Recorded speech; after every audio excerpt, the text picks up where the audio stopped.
As 2021 draws to a close, here are 21 urban planning stories that every Filipino should know. This is part 2.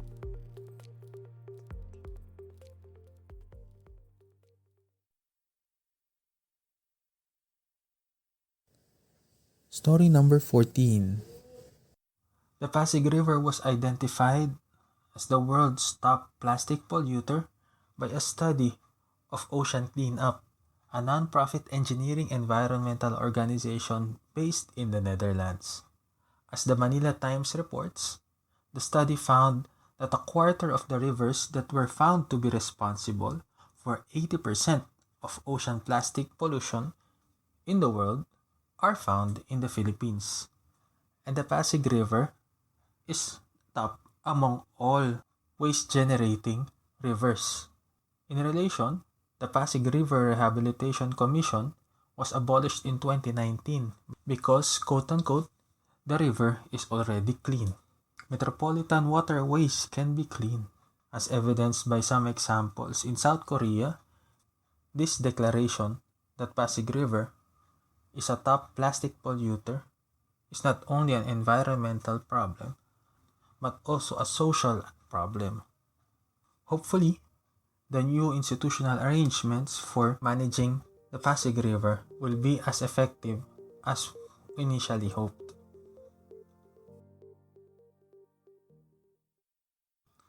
Story number 13.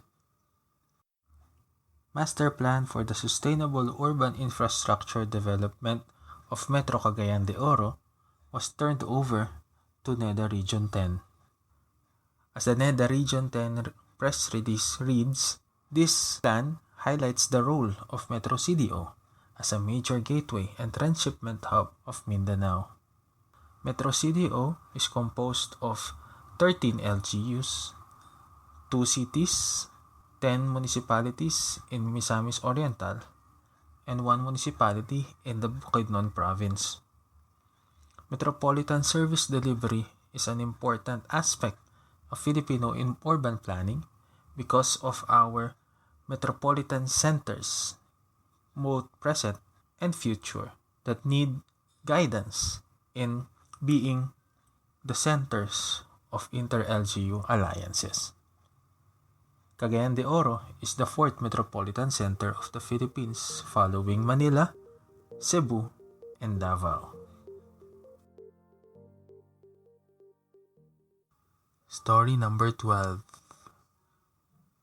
Typhoon Fabian cost almost 700 million pesos in agricultural damage. As the Philippine News Agency reports, almost 27,000 farmers were affected and about 14,000 metric tons of agricultural crops were damaged in the Cordilleras, Ilocos Region, Central Luzon, Calabarzon, Mimaropa, Bicol Region, and Western Visayas because of the effects of Typhoon Fabian in August 2021.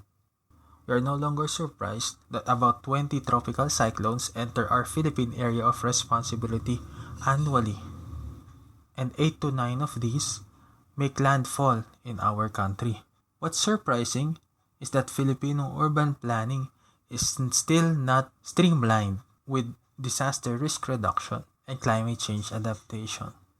Climate change is expected to increase the proportion of more severe typhoons in the coming years.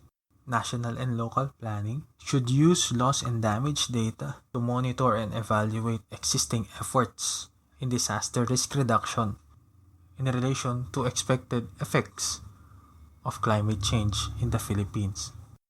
Simplifying the CDRA process is the first step to encourage local governments to complete climate-resilient land use plans. We already see platforms on climate change and disaster risk reduction. Hopefully, funds will continue to sustain these efforts. I've compiled a list of free tools that can help complete land use plans. Go to EnPTinio.com and search for tools.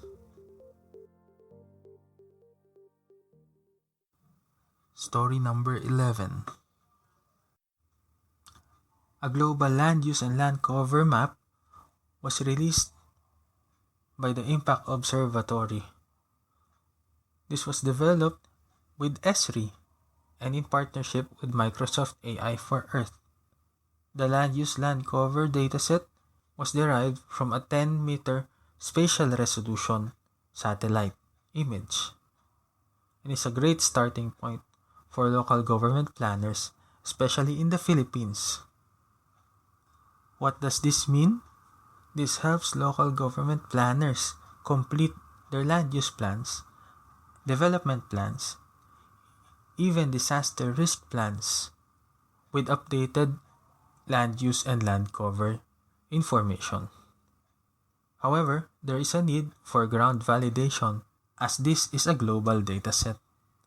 Planners would still need to mobilize their staff for validating the current land use and land cover situation of their municipalities and cities. Story number 10.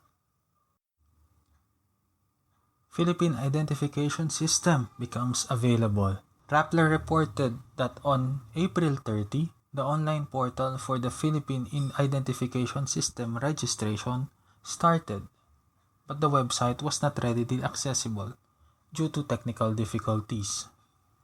Signed into law on August 2018, RA 11055 or the Philippine Identification System Act aims to establish a single national ID for all Filipinos and resident aliens. This can also help local governments monitor demographic changes and simplify government transactions like social service benefits. The importance of counting population was evident in giving financial assistance to the poor during the severity of the COVID-19 pandemic in 2020. As of December 15, the NEDA reports that it has achieved its 2021 target of 50 million registrations.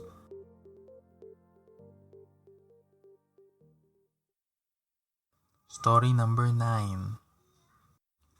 Bill creating the Metropolitan Davao Development Authority gets okay of the Senate panel. The Senate Committee on Local Government approved Senate bills seeking the creation of the Metropolitan Davao Development Authority. Metropolitan arrangements influence largely the delivery of local government services and the allocation of resources.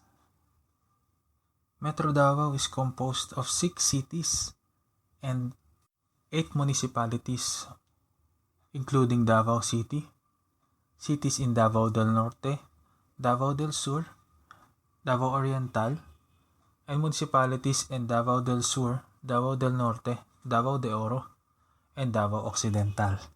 With this Metropolitan Davao Development Authority, Metro Davao can have a similar body like the Metropolitan Manila Development Authority. The applicability of different metropolitan options in the Philippines should be explored. Story number 8. DENR declares that all illegal dump sites have been closed nationwide. If this is true, this is a big win in 2021, 20 years after the enactment of the Ecological Solid Waste Management Act. A press release by the DENR expresses that the department completed the closure of the 335 open dump sites in the country. Relatedly, in June of 2021, Oceana Philippines said it would seek legal action against the National Solid Waste Management Commission for quote gross and persistent negligence in implementing Republic Act 9003 or the Ecological Solid Waste Management Act of 2000. Solid waste management is a greatly disregarded aspect of urban planning in the Philippines. To learn more about Philippine solid waste management, visit EnPTinio.com and search for solid waste management.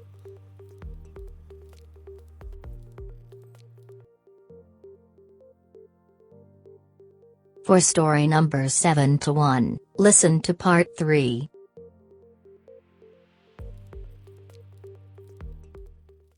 Thank you for your support in 2021. I had many firsts this year, and your support gave me the encouragement to pursue all of these. May God bless your 2022.